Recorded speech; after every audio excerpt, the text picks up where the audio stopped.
Você está no canal Eu Estudo a Lição com o pastor Samuel Camilo. Hoje é sexta-feira, dia 30 de maio de 2025. E faremos um estudo adicional do nosso tema principal da semana. Aliás, já é a segunda semana que estudamos sobre isso, nos Salmos. Essa foi a parte 2. Eu não sei quanto a você, mas eu fui muito abençoado com o estudo dessa semana. O texto que nos acompanhou, Salmo 67, versos 3 e 4, que diz: Louvem-te os povos, ó Deus, louvem-te os povos todos, alegrem-se, exultem as nações, pois julgas os povos com justiça e guias na terra as nações. No nosso guia de estudos vai aparecer aqui pelo menos um texto do livro Atos dos Apóstolos, na página 37, e depois aparece aqui ainda mais dois parágrafos do autor da nossa lição, e eu gostaria de compartilhar com você esses três parágrafos para sermos aqui abençoados a respeito deles, ok? O primeiro parágrafo, que é do livro Atos dos Apóstolos, página 37, diz assim: Durante a era patriarcal, a influência do Espírito Santo tinha sido muitas vezes revelada de maneira notável, mas nunca em toda a sua plenitude. Agora, em obediência à palavra do Senhor, os discípulos suplicavam esse dom. E, no céu, Cristo intercedia por eles ainda mais. Ele reclamou o dom do Espírito para que pudesse derramá-lo sobre o seu povo. Entre todas as coisas que nós pedimos a Deus, entre todos os dons que pedimos a Deus, entre todos os milagres que pedimos a Deus, nós somos exortados pela palavra do Senhor a clamarmos de forma extraordinária pelo dom do Espírito Santo. O Espírito Santo não é uma coisa, não é um poder, não, é uma pessoa. Entretanto, no decorrer da história, como o próprio texto menciona, no contexto do Antigo Testamento, muitas vezes você encontra a noção do Espírito Santo, como quando você vai ler textos como o texto de Zacarias, que vai dizer: nem por força, nem por violência, mas pelo meu Espírito, diz o Senhor dos Exércitos. Quando vai falar sobre indivíduos como Sansão, que vai dizer que o Espírito do Senhor estava sobre ele, e isso dava a ele uma força extraordinária. Entre outros textos, o Espírito do Senhor, ele sempre esteve ativo em toda a história da humanidade, mas houve, no planejamento divino, houve um período específico em que o Espírito Santo teria autoridade ou autorização para agir de forma muito mais intensa, que seria a partir do contexto do Novo Testamento. Cristo Jesus sobe ao céu e agora ele vai dizer para os discípulos antes de subir ao céu: vão para Jerusalém e esperem até que do alto sejais revestidos de poder. E aí Atos 1, verso 7 vai dizer: mas recebereis do céu poder ao descer sobre vós o Espírito Santo e sereis minhas testemunhas em toda Jerusalém, Judéia, Samaria e até os confins da terra. A promessa era uma promessa não apenas para os apóstolos, mas na era apostólica se inaugurou uma época em que o Espírito Santo teria o predomínio. A grande pergunta que a gente deve se fazer hoje é: por que a gente não tem, hoje em dia, a plenitude do Espírito Santo como os apóstolos tiveram lá atrás? Porque, veja, para que o conhecimento a respeito de Deus, o que nós estamos na lição de ontem, possa atingir a todas as pessoas, só tem um jeito: é o Espírito Santo de Deus trabalhando através daqueles que se entregaram ao Senhor. Até porque o meio que foi escolhido por Deus para poder fazer com que o conhecimento a respeito dele chegue a cada nação, tribo, língua e povo, é através de pessoas que foram salvas pela graça mediante a fé. O indivíduo foi salvo pela graça mediante a fé, o Espírito de Deus passa a viver nele, e a partir de agora ele acaba sendo um instrumento usado pelo Espírito Santo para poder levar esse conhecimento aos outros. E o autor da nossa lição diz assim, no segundo parágrafo: os discípulos deveriam testemunhar até os confins da terra, anunciando a volta de Cristo. Nós devemos continuar o que eles começaram. E quando eu olho para aquilo que os discípulos fizeram, eles eram tão poucos.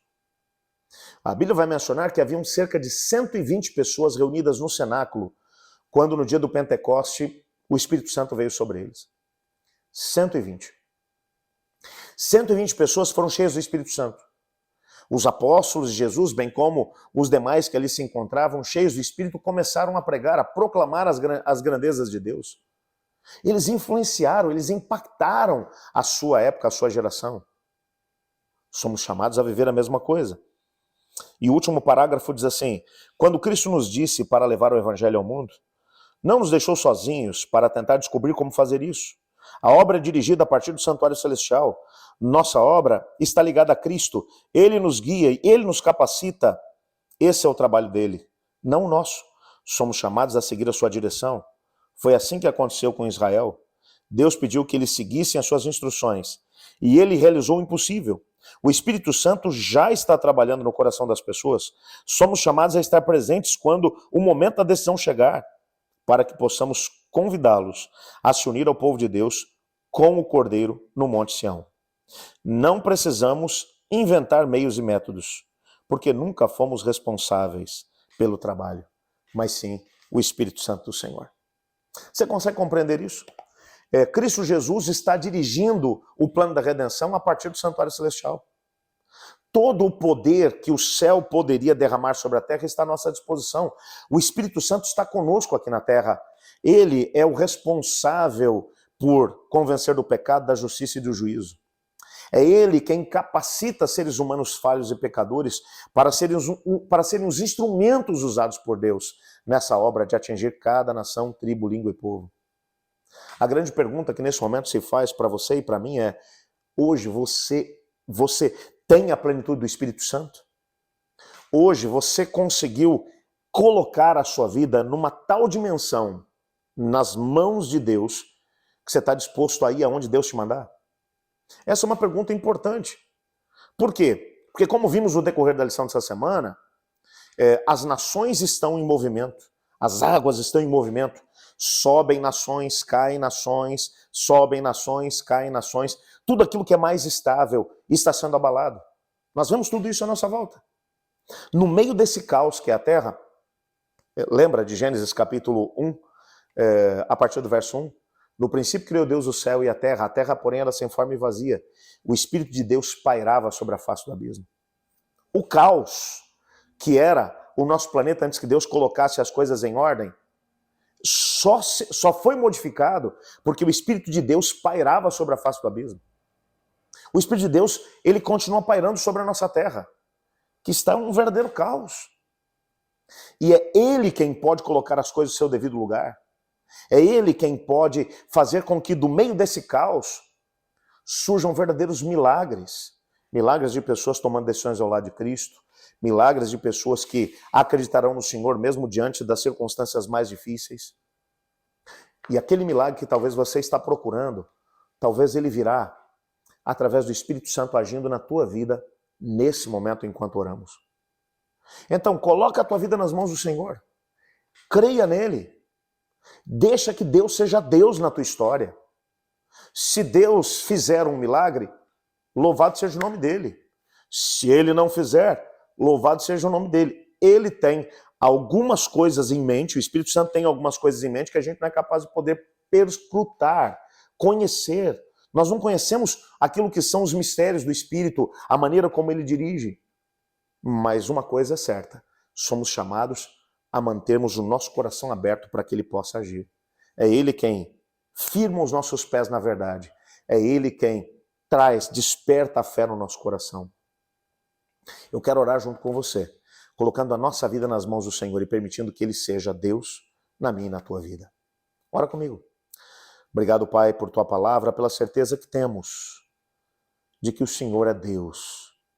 Obrigado pela promessa do Espírito Santo. Eu sei que ele está conosco, mas ajuda-nos a entrarmos num nível de relacionamento com ele onde sejamos capazes de entregar tudo que temos e somos a ele, para que ele nos use bem como que temos, para abreviar a tua vinda. Nos colocamos em tuas mãos, no nome santo e sagrado de Jesus. Amém. Eu estudo a lição. E você?